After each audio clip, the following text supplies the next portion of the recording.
بسم اللہ الرحمن الرحیم۔ السلام علیکم ورحمۃ اللہ وبرکاتہ۔ حضور صلی اللہ علیہ وآلہ وسلم ہر بیوی کے پاس ایک دن رہتے، باقی ازواج مطہرات البتہ باری والی زوجہ کے پاس اکٹھے ہو جاتے۔ ایک دفعہ حضرت عائشہ صدیقہ رضی اللہ تعالیٰ عنہ کی باری تھی، جب حضرت زینب رضی اللہ تعالیٰ عنہ ابن ماجہ کی روایت کے مطابق بلا اجازت ان کے حجرے میں داخل ہوئی۔ آپ کو معلوم نہ تھا کہ حضرت زینب رضی اللہ تعالیٰ عنہ موجود ہیں۔ اندھیرے میں آپ نے ان کی طرف ہاتھ بڑھایا تھا کہ حضرت عائشہ صدیقہ رضی اللہ تعالیٰ عنہ بولی، یہ زینب ہے۔ آپ نے ہاتھ کھینچ لیا۔ اس پر ان دونوں میں تکرار ہونے لگی اور ان کی آوازیں بلند ہو گئی۔ ادھر نماز کھڑے ہونے لگی تو حضرت ابوبکر صدیق رضی اللہ تعالیٰ عنہ نے حضرت ابوبکر صدیق رضی اللہ تعالیٰ عنہ نے آپ کو بلا لیا۔ حضرت عائشہ صدیقہ رضی اللہ تعالیٰ عنہ بولی، ابھی نماز ادا کرنے کے بعد میرے والد مجھے خود ڈانٹیں گے۔ پھر ایسے ہی ہوا۔ حضرت ابوبکر صدیق رضی اللہ تعالیٰ عنہ نے انہیں سختی سے ڈانٹا کہ تم حضور صلی اللہ علیہ وآلہ وسلم کے سامنے اس طرح بولتی ہو۔ ایک بار رسول اللہ صلی اللہ علیہ وسلم حضرت عائشہ صدیقہ رضی اللہ تعالیٰ عنہ کے پاس آئے تو انہوں نے پوچھا، آج کہاں رہے؟ فرمایا، اے حمیرہ، ام سلمہ کے پاس تھا۔ کہا، ام سلمہ سے آپ کا جی نہیں برتا؟ مجھے بتائیں، اگر ایک وادی کے دو کناروں پر اتریں، ایک سے گھاس چر لی گئی ہو اور دوسرے کنارے پر کوئی گھاس کھانے والا نہ آیا ہو، آپ جانور کہاں چرائیں گے؟ آپ جانور کہاں چرانا چاہیں گے؟ وہ جس کا سبزہ چکھا نہ گیا ہو۔ میں آپ کی دوسری عورتوں کی طرح نہیں، میرے علاوہ ہر عورت دوسرے مرد کے پاس رہی ہے۔ حضور صلی اللہ علیہ وآلہ وسلم مسکرا دیے۔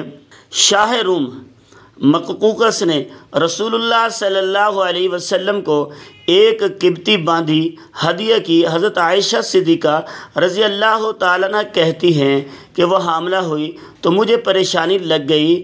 ابراہیم کی ولادت ہوئی لیکن ماریا کو دودھ نہ آتا تھا۔ آپ نے بچے کے لیے دودھ دینے والی بھیڑ خریدی، جس کا دودھ پی کر وہ موٹا اور سرخ و سفید ہو گیا۔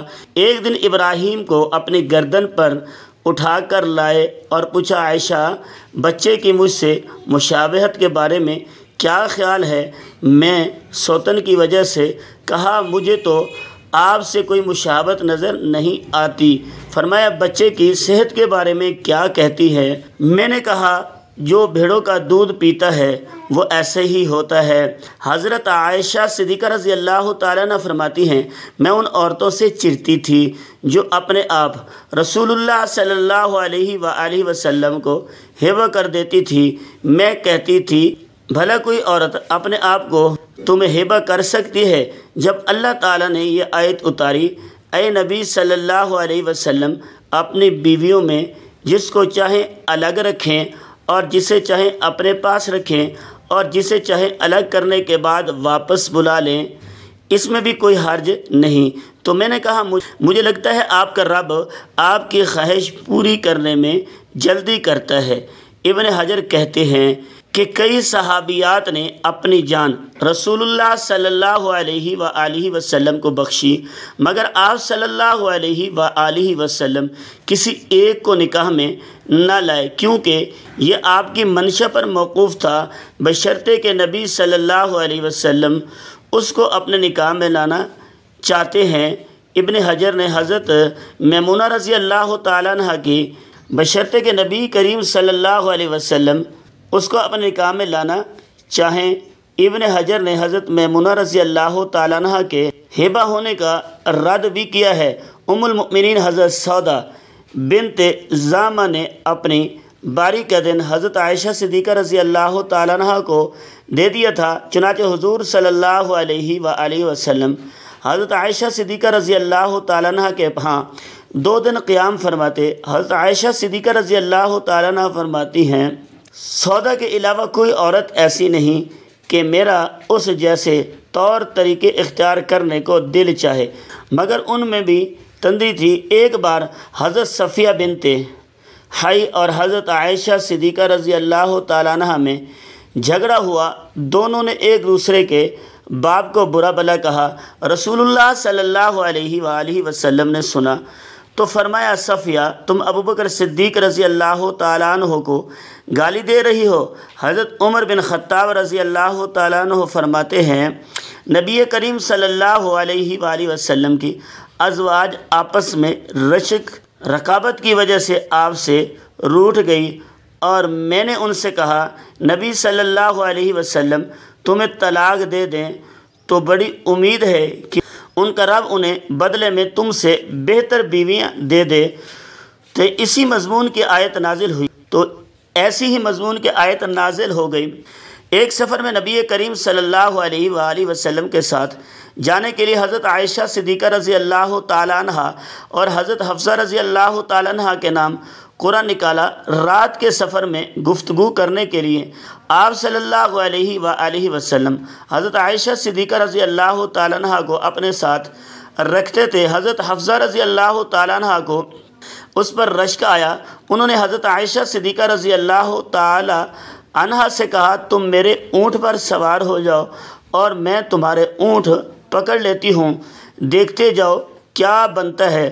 رسول اللہ صلی اللہ علیہ وآلہ وسلم حضرت عائشہ صدیقہ رضی اللہ تعالیٰ عنہ کی اونٹ کے پاس گئے اور حضرت حفصہ رضی اللہ تعالیٰ عنہ کو سلام کیا۔ رات بھر کے سفر کے بعد پڑاؤ کا وقت آیا تو حضرت عائشہ صدیقہ رضی اللہ تعالیٰ عنہ آپ سے دور رہ گئی۔ وہ نبی کریم صلی اللہ علیہ وسلم سے شکوہ تو نہ کر سکی تھی، اس لیے زمین پر اترتے ہی اپنے پاؤں ازخر گھاس میں ڈال دیے جس میں سانپ بچھو کا بسیرا ہوتا ہے، اور رنج کے باعث دعا کرنے لگے، اے رب ڈسنے کے لیے مجھ پر کوئی سانپ بچھو ہی مسلط کر دے۔ نبی کریم صلی اللہ علیہ وسلم اپنی ایک زوجہ حضرت عائشہ صدیقہ رضی اللہ تعالیٰ عنہ کے پاس تھے۔ اتنے میں ایک دوسری بیوی ہی حضرت زینب رضی اللہ تعالیٰ عنہ نے کھانے پر رکابی بھیجی، تو حضرت عائشہ صدیقہ رضی اللہ تعالیٰ عنہ نے جس کے ہاں نبی کریم صلی اللہ علیہ وسلم تھے لانے والے خادم کے ہاتھ پر ایک ضرب لگائی اور رکابی گر کر ٹوٹ گئی۔ آپ نے رکابی کے ٹکڑے اور گرا ہوا کھانا اکٹھا کیا اور فرمایا، تمہاری اماں ام المؤمنین کو رشک آ گیا تھا۔ خادم کو روک کر آپ نے گھر سے نئی رکابی دے کر رخصت کیا۔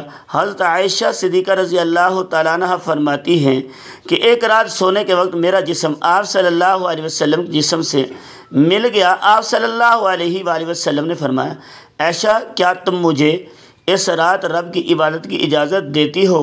میں نے کہا، اللہ مجھے آپ کا قرب پسند ہے، تاہم میں آپ کی خواہش کو ترجیح دیتی ہوں۔ پھر آپ صلی اللہ علیہ وآلہ وسلم نے قیام کیا اور رو رو کر قرآن پاک کی تلاوت کی، حتیٰ کہ آپ کے کندھے مبارک بھیگ گئے۔ پھر آپ صلی اللہ علیہ وسلم بیٹھ کر تلاوت کرتے رہے، حتیٰ کہ آپ کے پہلو آنسوؤں میں تر ہو گئے۔ پھر لیٹ کر تلاوت کی اور روتے ہی رہے، حتیٰ کہ زمین تر ہو گئی۔ آپ صلی اللہ علیہ وآلہ وسلم کے پاس جب حضرت بلال رضی اللہ تعالیٰ عنہ آئے تو انہوں نے کہا، یا رسول اللہ صلی اللہ علیہ وآلہ وسلم، میرے والدین آپ پر قربان، کیا اللہ تعالیٰ نے آپ کے آئندہ اور گزشتہ کے تمام گناہ معاف نہیں کر دیے؟ فرمایا، بلال پھر میں شکر گزار بندہ نہ بنوں؟ اللہ تعالیٰ نے مجھ پر اس رات یہ آیت نازل فرمائی، یعنی آسمان و زمین کی پیدائش میں، دن رات کی گردش میں اہل عقل کے لیے نشانیاں ہیں جو اللہ کا ذکر کھڑے بیٹھے اور لیٹے ہر حال میں بجا لاتے ہیں، اور وہ زمین و آسمان کی پیدائش پر غور و فکر کرتے ہیں اور کہتے ہیں، اے ہمارے پروردگار، تو نے یہ سب کچھ باطل پیدا نہیں کیا، تو پاک ہے، ہمیں آگ کے عذاب سے نجات عطا اور ہمارا خاتمہ ایمان پر فرما، آمین۔